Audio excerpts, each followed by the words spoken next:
19:16 minutos, arrancamos en otro bloque más de la Resistencia. Comentanos, Horacio, ¿con qué continuamos? Continuamos aprovechando que está nuestro gran amigo Sebastián Arias, que nos acompaña desde Chile, para continuar con una información que hacía tiempo que hemos dejado de lado, pero que necesitamos profundizar, que es en torno a los estudios más inverosímiles y extraños que surgen en nombre del ecologismo. Porque si algo caracteriza el siglo XXI, es el siglo de los estudios. Van a ver que uno entra a esta laguna de internet, algunos llaman navegar en el océano, por los algoritmos son simplemente lagunas. Van a ver que siempre aparece una nota periodística que dice: un estudio confirma que. Entonces, pareciera que para que algo sea verdadero, debe estar respaldado en un estudio. Bueno, ahora ha surgido un nuevo estudio. Un estudio que revela cuánto contribuye la respiración de las personas al calentamiento global. Así es como vemos que Nicholas Cowan, que es un físico atmosférico del Centro de Ecología e Hidrología del Reino Unido, para sorpresa de nadie, el país de procedencia, y su colega Matthew Hill, de la Universidad de Edimburgo, han asesorado una investigación que cuantificó el volumen de metano y de óxido nitroso que exhalan las personas en el Reino Unido anualmente, según se informó tanto en The Daily Mail como también se informó en The Conversation, citando allí las fuentes, obviamente.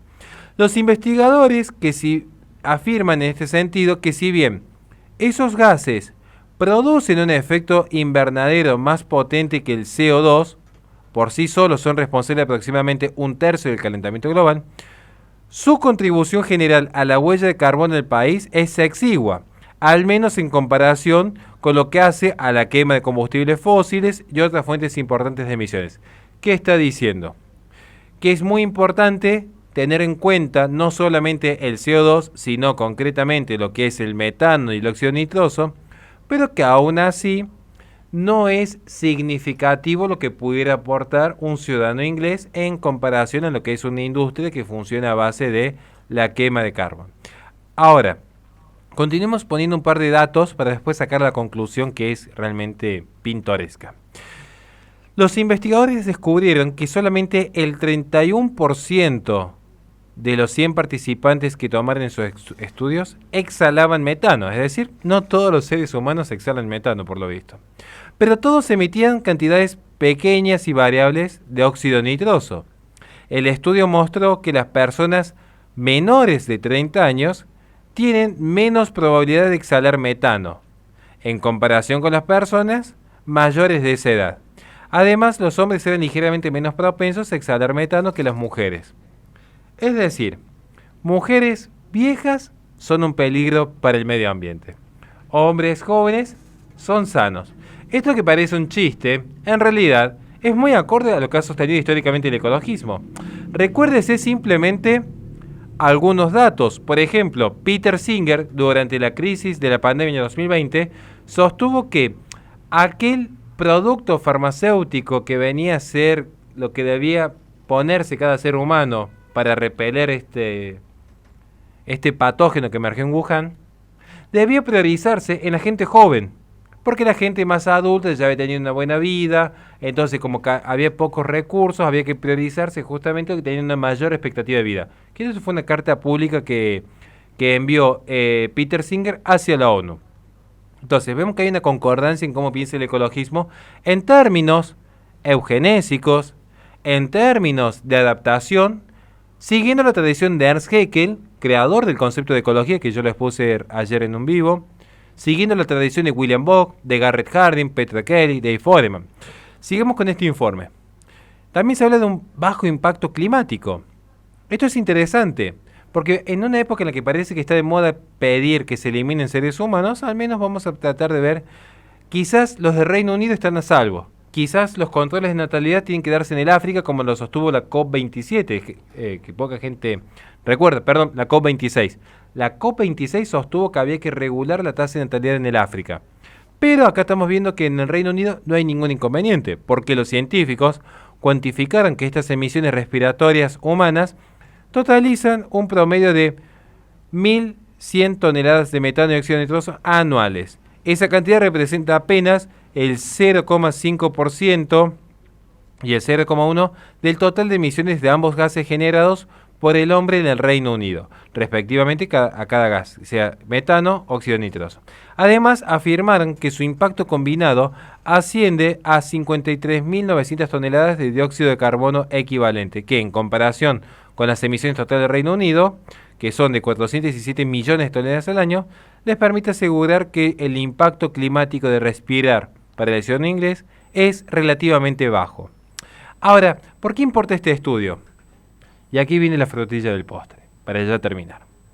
Estos expertos señalaron que la cuantificación de esa pequeña incidencia a nivel global brindará mayor certidumbre en los modelos que predicen los impactos en los futuros del cambio climático. Asimismo, explicaron que la contribución del dióxido de carbono que se exhala con la respiración no es relevante para la investigación. Esto es importante porque hay algunos sitios de derecha que obviamente en estas lógicas posmodernas ya creían que se estaba advirtiendo la necesidad de eliminar seres humanos. Cuidado, porque es un informe tramposo, pero no en el sentido que se vendió por cierto espacio de la derecha en las redes sociales. Porque aquí lo que se exhibió es otro punto, que es el siguiente.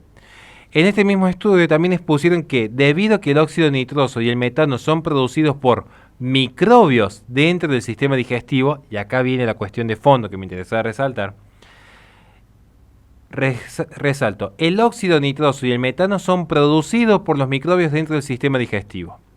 La exhalación produce un aumento neto de la cantidad de ellos en la atmósfera.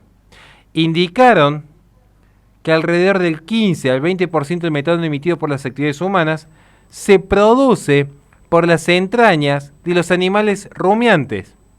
¿Qué significa esto?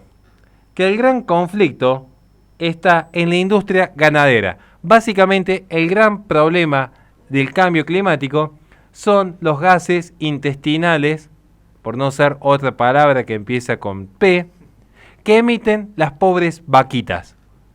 Ahora, ¿cuál es la consecuencia de esta legitimación de estos estudios? Vayan a ver cómo está quebrando hoy la industria ganadera en España, que ha tenido que competir frente a la carne sintética que financia, por ejemplo, Bill Gates o Leonardo DiCaprio, en tres de los principales laboratorios de carne sintética que contiene nuestra madre patria. Aquella gran patria que hoy deviene en una caterva de progresistas y de una derechita cobarde. También vamos a ver cómo esto impacta en otro aspecto. Mucha gente se ofuscó cuando mencioné quién iba a ser el secretario de Bioeconomía, porque ya no existe más algunos ministerios, el secretario de Bioeconomía de Argentina, Fernando Vilela. Algunos posteos en Twitter encontré con los temas de los gases ahí. Exactamente, que ya había advertido el secretario de Bioeconomía de Javier Milei la importancia de reducir el consumo de carne vacuna en pos de evitar el cambio climático que tanto se habla de la ONU. De 2018 lo encontré. Y no es casual que de hecho hoy en el mundo ya se empieza a legitimar el consumo de insectos en lugar de las proteínas de la carne tradicional. Entonces, ¿es cierto que este estudio es adverso a las pretensiones de una sociedad sana y próspera conforme a la tradición? Pero no como lo vendió cierta parte de la derecha, donde se pretendía eliminar seres humanos, sino que hay que leer el informe en profundidad.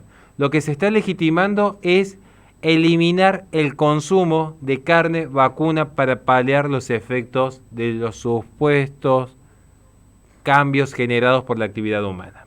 Lo que plantea la ONU y la COP28. Lo que plantea el ecologismo históricamente, que hoy se encuentran enarbolados allí. Pero ahora con muchas más firmes. Exactamente. Le recordamos a la gente que esté... perdón, querías meter un...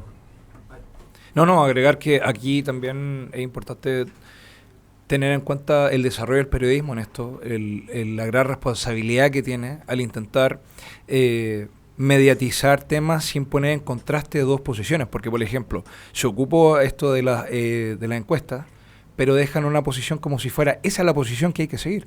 Entonces es importante también tener en cuenta cómo los periodistas actuales van dándole espacio al progresismo para que quede en la opinión pública eso como una pedagogía en lugar de hacer que la gente debata y contraste dos visiones como la que estabas poniendo tú ahora, de poner en cuestión si eso que se está estudiando es real o no, cuántas personas se utilizaron y qué metodología se utilizó para ver si es cierto o no. Entonces es importante tener presente eso.